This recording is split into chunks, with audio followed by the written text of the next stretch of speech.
Yüce dağların ardında kaldı hayallerimiz. Bu şehirde yine ölüm var.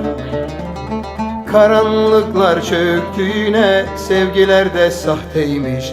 Bu gönlümde yine hüzün var. Yüce dağların ardında kaldı hayallerimiz. Bu şehirde yine ölüm var. Karanlıklar çöktü yine, sevgiler de sahteymiş. Bu gönlümde yine hüzün var. Bundan böyle yolu yok, kollarım çürüdü.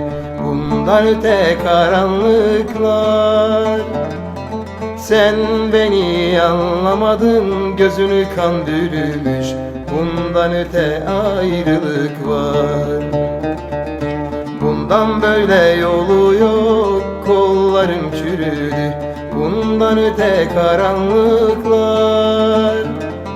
Sen beni anlamadın, gözünü kan bürümüş. Bundan öte ayrılık var.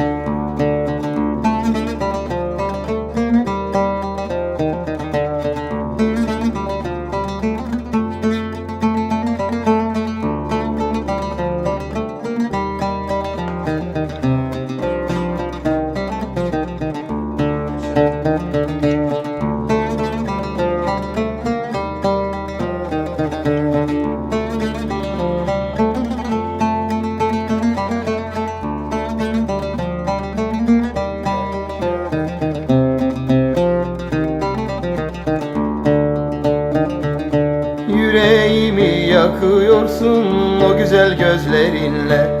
Bakışlarında bir ümit var. Sürgün edildiğim yerde kanatlarım kırıldı. Esen yerde senin kokun var.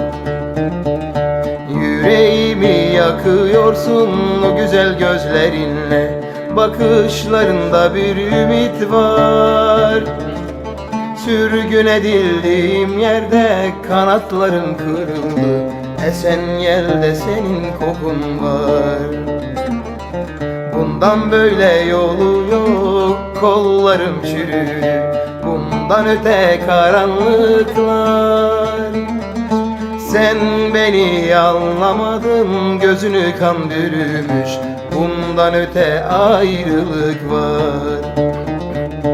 Bundan böyle yolu yok, kollarım çürüdü. Bundan öte karanlıklar. Sen beni anlamadın, gözünü kan bürümüş.